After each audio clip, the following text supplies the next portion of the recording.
So Vocaloid has had kind of a mean streak when it comes to songs with dark, secret stories in them. Although it was recently popularized by the absolute banger that was Mesmerizer, Vocaloid has always had creepy songs. I grew up with them in fact, as a wee child, and with that, some of the main videos I rewatched as a child was a video from Aki Dearest called the Top 7 Terrifying Vocaloid Songs. Although there's plenty of good songs in that list was made 8 years ago as of writing this, and since then there have been many more dark, creepy songs in the Vocaloid community. So I thought I'd do Little Me some justice and talk about some of the other traumatizing, obscure, dark or deadly Vocaloid songs that I haven't seen many people talk about here on YouTube. And when I say obscure, I really do mean obscure. Some of these songs have been smited by the YouTube algorithm several times, or have never had a true English cover due to their intense subject matter. I'll try to actually talk about them without having to use algo speak terms that everybody hates, like unalive or grape or whatever. So if you swear you've watched this video before, but suddenly you see this before it, RE, that means I had to re-upload it and become cringe. So if you could just rewatch it for me, that'd be great. Maybe subscribe so it can pop in your feed again. Preemptive side babble aside, I should probably start out by giving a list of some of the songs that will not be on this list due to being talked about to death when it comes to this topic. Mesmerizer, Secrets of Wisteria, Okasan, Useless Child, Coin Locker Baby. Songs from full series such as Darkwood Circus, The Fox's Wedding, or Milgram, which I plan to talk about separately at some point in the future, mwahaha. And lastly, every song that appeared in Aki Dear's 7 Terrifying Vocaloid Song list, because we don't do plagiarism here. You're just gonna have to support that veteran YouTuber yourself after this video is done. Now, these songs aren't being excluded out of them being too much for me or disliking them or anything, but more because they've been talked about before by other creators. I've given it much more justice than I could have. That, and because a lot of these songs are rather well known as dark songs. Now I want to talk more about the lesser known songs that either you may have heard a bit of but might not know the story behind, or that you never heard of in your life. Some of these songs have less than 5,000 views and have no covers, or have had to be re-uploaded because they were taken down by YouTube, or are impossible to find because they were buried by other videos of the same name. For this video, I'll start with the more mild ones with creepy stories, dip into the super dark songs that have been nuked off YouTube multiple times, and then dip back into the creepy sad stuff. So without further ado, here's my take on the top 7 disturbing Vocaloid songs that you may have never heard of. Number 1. The Boy That Went to Hell.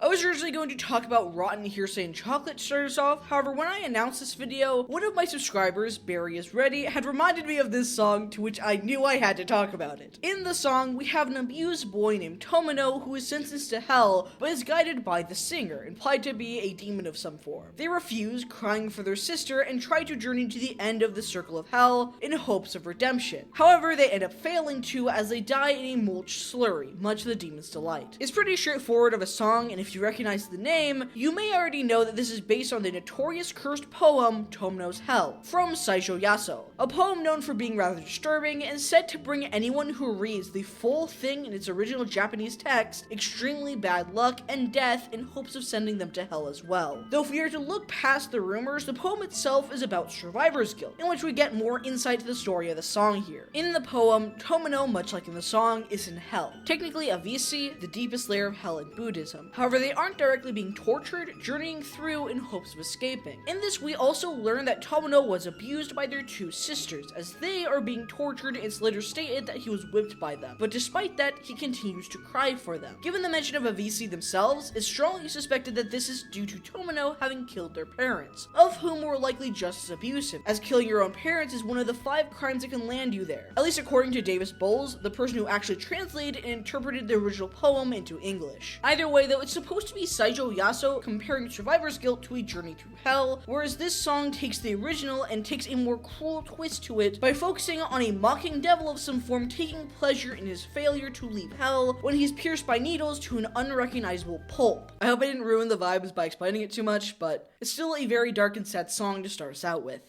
Next up, The Preserver. This is pretty much the Vocaloid version of Terry's taxidermy, of which has a very similar story. Person, in this case Dex, hates how much the world changes, and by proxy becomes obsessed with the idea of taxidermying human beings so they stay exactly how they are in the present. Born to a rich family and being something of either a doctor or a mortician, just someone with surgical experience, they slave away as a hermit in their own manner ever since their parents died and work endlessly on taxidermying people. It's implied that they're something of a serial killer conspiracy theorist in that they lure people in that they like or care about to their home and then kill them to taxidermy them so they can never change or become something worse. The only people to be mildly aware of this being his two assistants, both of whom are unsettled but in an I can fix him state, likely because they were born into helping the household and because Dex is the only remaining living member of it, so basically they don't like change either. When Dex becomes hyperfixated on the idea that they will change, die, and rot away while their creations won't, their two assistants finally decide to leave them, understanding that he's gotten into an unstable state of mind, only for this to set Dex off into being suddenly convinced that he has to act now, taxidermying both of them with the belief that the end of the world is coming soon, and ending as Dex attempts to taxidermy themselves and fail because it's kind of hard to stay alive when you're removing your own organs, dying of blood loss and ending the song. Another interesting detail about the song is that for a good while, it in the video itself was actually lost media for a long time due to the original songwriter deciding to delete their main channel and everything with it. Eventually they came back to put the songs back up, however the MV was only salvaged because someone had downloaded the video before it was deleted, as the writer of the song didn't keep the music videos. Next off, Rotten Hearsay and Chocolate. Although the song is a little less obscure in that there are actual covers of this one, it may not be as disturbing in that there aren't dead children or Geneva Convention violations. Rotten Hearsay and Chocolate still has a dark element, or at least my heart, still has a generally upsetting story behind it. The story has us follow a popular high schooler we'll just call Taki, who finds that people love to talk to them so long as they present to everyone the daily gossip. Within the song, Taki is rather cocky and joyous about their role, taking power in just telling the truth and twisting it to keep people talking. Comparing it to Chocolate in that people can't stop eating it up regardless of if it's real or fake, with Taki seemingly proud of their power in this despite knowing that they're taking pride in others' misery, because it makes them feel like a mastermind above everyone else. Within the second chorus, Taki even starts seeking out high and powerful students and actively seeking to ruin their lives by just straight up lying off jealousy, simply going off what people want to hear based on tropes and what's most shocking. However, this culminates when they spread a rumor about a classmate and a teacher hooking up, to which after the consequences occur and the classmate ends up killing themselves, the people flood to Taki wanting an even more extreme story, to which she realizes that the only reason people want to interact with them is for the story and for the excitement that comes with mobbing people. It ends with Taki willingly dishing out a secret to somebody else, the viewer, or in the original MV, the girl that died because of them, confessing their feelings of guilt, where it ends with the implication that Taki's secret too will come out, and that she will suffer the same fate as everyone else she ruined, either dead, arrested, or ruined for the rest of her life. Into the darker categories, Confinement Training Beef Stew. This one's kind of short, but I've always seen it as a classic to the point it's the #1 song I think of when I think of Tei Sakone, alongside all the other yandere songs. Plus, I was surprised at how obscure it is, as it seems like all the videos with it, such as the few covers and subtitled versions that exist out there, all have under 10k views. The song's story is pretty clear-cut, and actually kind of short. Pretty much, the story follows Sukone and her owner, the listener, in a world where people can buy these sentient Vocaloids, similar to other Vocaloid songs like Scissorloid. Sukone, although initially is happy to no longer be lonely, the listener never prompts the Vocaloid with any songs, instead purely using them as a sexually active housewife, which is where we at some point get to our song, where Sukone ties up their owner, and unless they can prove that they were ever a musician planning to use them as intended, simply by writing one decent song for her to sing, Sukone will leave them there to die. The owner initially begs for their life and for them to untie the rope, which she refuses, saying that if they successfully write a good song, she'll make them a meal. After a while, patience runs out, in which Sukone preemptively makes a hearty meat stew, and continues berating the man for only buying them for their body. Finally, though, the man succeeds in writing a song for Sukone, to which they happily give them the stew. Near the end of the song, Sukone talks about their previous masters, of whom each refused to give her music to sing as a Vocaloid, and only used her for her body. And while the listener is eating their stew, it is revealed two things. Each of the three choruses were coming from a different master entirely. They all just acted in the same predatory way, and wanted the exact same thing. Us being the third, where Sukone would tie them up for being being vain and disturbing people, make each of them write a song, and then mince them into stew for the next master. Meaning not only has this happened 3 times, in which Sukone would be sold after their owner died to an equally depraved man, but also the stew is people. Cannibalism, my favorite. Also, me going back over this song made me realize, despite the fact my mind has always associated it as the yandere song, it's not even technically a song about yanderes, given that Sukone pretty obviously doesn't love or admire any of their abusers or masters, making this more of a cathartic power fantasy song than anything else. For our most disturbing entry, Specimin Girl. This song is probably the most disturbing one due to multiple reasons, main of which being that not a single English cover has survived the YouTube algorithm. I've listened to this song several times throughout my life, and the only time I remember there being an English cover, it survived about 2 weeks before it was nuked off the platform. Several covers of the song have been nuked off the platform. My favorite Russian cover of it, which lived for about 5 years, got nuked off the platform recently, after a YouTube Terms of Service update. And even the original song itself has been nuked in favor of this 240 re-upload. So update, it came back. It's back, guys. The original's back, but still like 240p.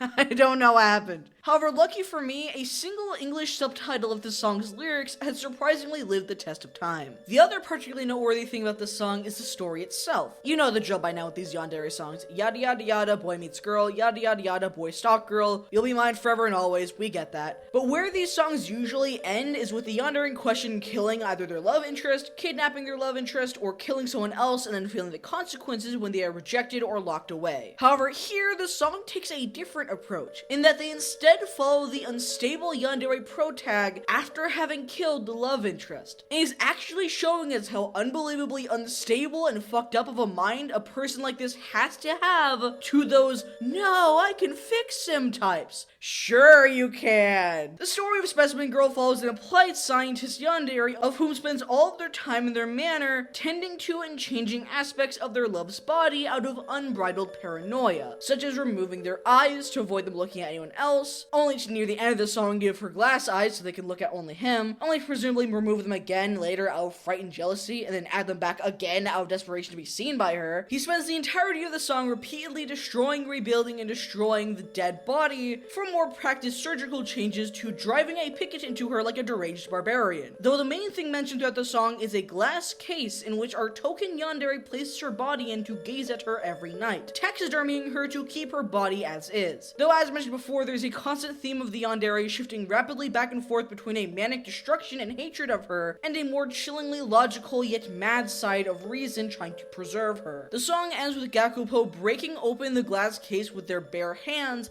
and injuring themselves so they can give the glass eyes to her, leaving us with the implication that this will continue endlessly until we get a Ship of Theseus situation where he's replaced so much of her that he no longer obsesses over it, or until he dies in this obsessive back and forth by giving himself an infection or giving himself away the police thanks to all of this. It's also pretty blatantly spelled out to us that Gakupo in this song is into dead bodies and has actively essayed this taxidermy on several occasions between his baby rage fits. So here's to hoping they die of tinnitus and lockjaw slowly and painfully, because somehow I don't think the big man upstairs or downstairs wants to see him. Following that one, break the wrist all the way to the bone. We got another classic yandere song that was deleted off the internet and is pretty difficult to find unsmited by the YouTube gods. You know what wasn't smited by the YouTube gods though? Like 100 videos talking about how to break your wrist that pop up first. Thanks, self-harm policy. Clearly this fictitious song is the problem here, not those. Lucky us though, there was a re-upload in 2020. It's your classic yandere love song. Singer, again Tei Sukone, is in love with a boy of whom they are stalking and obsessed with, yet simultaneously refuse to talk face to face to. Unlike most yanderes though, this is not because of a sense of shyness or already being rejected, but rather out of the mistaken belief that they are mutually overwhelmed by each other and need small moments of contact to keep each other going. The song starts with Tei watching the love interest from afar, begging them to look at her, believing that the reason he isn't is because of being flustered or embarrassed, rather than the quickly apparent fact that he hasn't met her once. They do things like meet each other's eyes, pass each other, and maybe bump shoulders once or twice, which she sees as obvious proof of relationship between them out of extreme isolation. But believing that isn't sustainable enough for the relationship, she plans to break her wrist all the way to the bone, sever it, and give it to him so they can be touching at all times, and so he won't be sad and lonely. Continuing the typical yandere traits like declaring if anyone steals the spot on the train next to him that she'll kill them, and following him when learning he's going off on a trip with a good friend of his. By the end of the song, she realizes that seeing she's the one who knows everything about him and is putting all the effort into the relationship, that she deserves to have his wrist. And with one last chorus, it ends, implying that Sukone is going to go through with trying to sever his wrist while he sleeps. Yeah! Approaching at alarming speeds, a mistaken belief of love. This one is very sad. The story and song is about a guy named Ai who is a very depressed alcoholic. They own a black cat named Aru, who is the only relationship and companion they have in their life as they live solely alone. However, due to their depression, they neglect the cat, of whom notifies them incessantly. But for the most part, their needs are unfulfilled, despite being the only good thing to happen to Ai. One night, getting annoyed at the cat while drunk, Ai slams Aru into the wall, causing the cat to die slowly from a brain bleed in Ai's arms. As Ai obviously doesn't have the money to afford a vet trip, and even then, they can't drive because they're drunk. When they realize this, they attempt to kill themselves but fail, their unconscious state resulting in the song that we see. As this cat person we see throughout the MV is Aru visiting Ai's dreams as a yokai and berating them, seeing their mistreatment and death as Ai having never loved them, and forcing Ai to relive having killed their only companion. However, by the end of the song, Ai wakes up, and despite the awful thing they did, was given enough closure from the dream to decide not to kill themselves for now, and implied that the event will push them out of their spiraling alcoholism. Hopefully. And lastly on our list, the Unnamed train song. Our last song of the day is probably the least obscure title on the list, rather ironic given that it doesn't have a name to search with. The Unnamed train song follows super identically to what it's based on, so I'll just skip straight to the story, as it's about a Japanese creepypasta / hoax known as the Kisagari Station. A user called Hasune asked for help and advice on 2chan, the Japanese variant of 4chan, and users could tell her what to do. More specifically, they post about going on the train home from work, but oddly it's taking way longer than usual. It usually only takes 5 minutes, before it stops at a place called the Kisaragi Station, a station which many quickly realize doesn't exist. As Hasune tries to contact family members to pick them up, nobody seems to be able to look up the location at all, and cops, who the forum asked them to call, believes Hasune to be pranking them. She eventually decides to start heading down the tracks to go back to where they came, breaking their heel on accident, but eventually finding a mysterious man that claims to be from Hina, which is impossible due to the location, and leading them to an undisclosed hotel that they claim is nearby. Eventually though, they get suspicious and post that they might make a run for it soon, seeing everyone is telling them not to go with him, but their battery is running out, and from there it ends, with nobody ever hearing from the girl again. Many people being split as to whether they traveled dimensions or was brought to the underworld, as some of the people referenced seemed yokai-ish in nature. The general consensus is that the entire story was made up as a fun internet game by Hasune, or that it was real and she just got on the wrong train, misread the station name due to her being tired, got jumpy and paranoid due to everything 2chan was telling her, and was just too embarrassed to update again when they realized their mistake the next morning after it blew up on 2chan.